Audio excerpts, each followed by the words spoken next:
Can you guess where I am? That's right, I'm in one of the most delicious cities in Europe, San Sebastian, in the Basque country of Spain.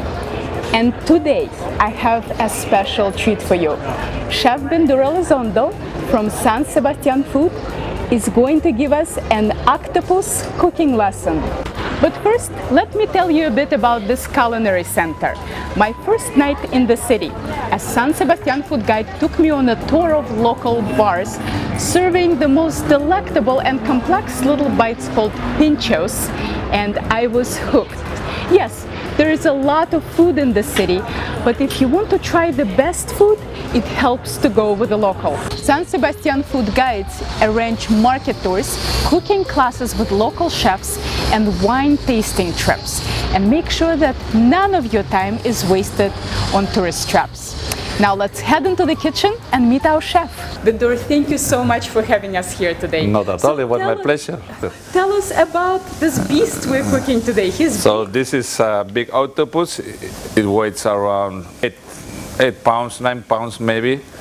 This is a beautiful animal. It's one of the most intelligent animals in the whole nature. We are going to cook it the traditional way we cook it in Spain. This recipe comes from northwest Spain, which is Galicia, which is just the tip of the tip of Europe. Next step is America, and there's a wide tradition of because they have that kind of a rocky shore.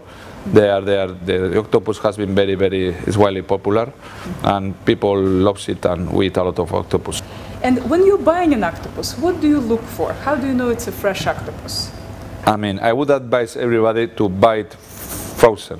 Frozen. Why? Even in Spain. Even in Spain. This was a big surprise to me, because in US the only way I can get it in Boston is frozen. But even in Spain, usually you're buying it frozen. We buy it frozen. Why we buy it frozen? Because it's much more easier to manipulate. I mean, frozen octopus is already ready to cook. Mm-hmm. I mean, otherwise the ink is out, right? The ink is out. They already clean it more or less, and the octopus has been already tenderized. So that's really important. That's right, freezing tenderized. So if you buy a fresh octopus, you should keep it in the freezer for 24, 30, 36 hours.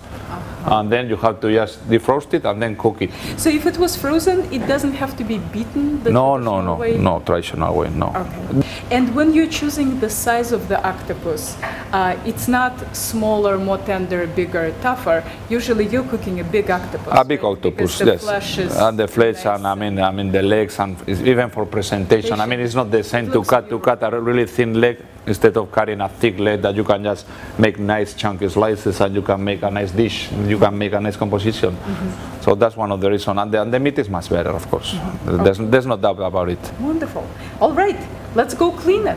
Let's go clean it. Okay. We need to remove the beak. Yes. The beak. Everybody thinks it's an eye, but it's not an eye. It's the beak. It's the beak. Yes. So what we do is just with a knife, we go all the way around.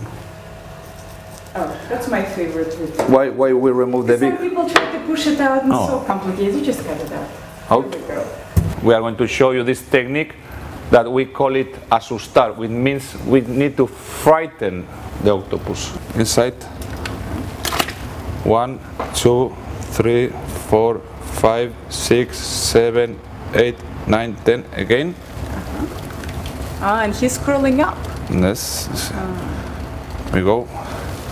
1, 2, 3, 4, 5, 6, 7, 8, 9, 10. So you're just submerging his tentacles, not the head. No.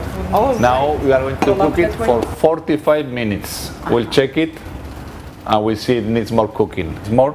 So we cook our octopus for 50 minutes. Mm-hmm. So I'm going to just take it out from our pot, and I put it on a tray. So be careful, because this is really hot. You put your tongs inside the head, and we see. Okay, here we go. We have our octopus. So we're going to test this octopus for Doneness, and I'm going to insert the skewer right in the thickest part of the tentacle, close to the head. Yes. I would compare it to a cooked but not dry chicken breast. Chicken breast. Yeah. That's a good. The closest that I can find, and it's mostly that it's even. When we poked it earlier, it was It was another first, and then suddenly another texture. Another texture. And here it's fairly even texture. So for presentation, we are going to just cut it into slices. 1, 2, on the bottom. So like this. We take one of the legs and we are going to cut it in thin slices. And this. One. And you're handling it very gently so that you don't rub the skin off. That's right. Put it on top of the potatoes very, very carefully. This is a very popular dish all over Spain. We put some salt on the octopus, then nice quality olive oil, add some paprika, spicy paprika in this case. And this is the traditional way of eating octopus in Spain. Pulpo a la gallega or pulpo a feira. Bendur, this was worth coming to Spain for. Thank you so much. Thank you very much to you, and it was my pleasure. I mean, I don't know. And I know you have a class to prepare for, right? Pinchos class? Pinchos class. Fantastic. Thank you. Thank you. We give 2 kisses in Spain. For more delightful seafood dishes and occasional culinary travel, don't forget to subscribe to Helen's Kitchen channel. And if you're ever in the Boston area, maybe I'll see you in one of my classes.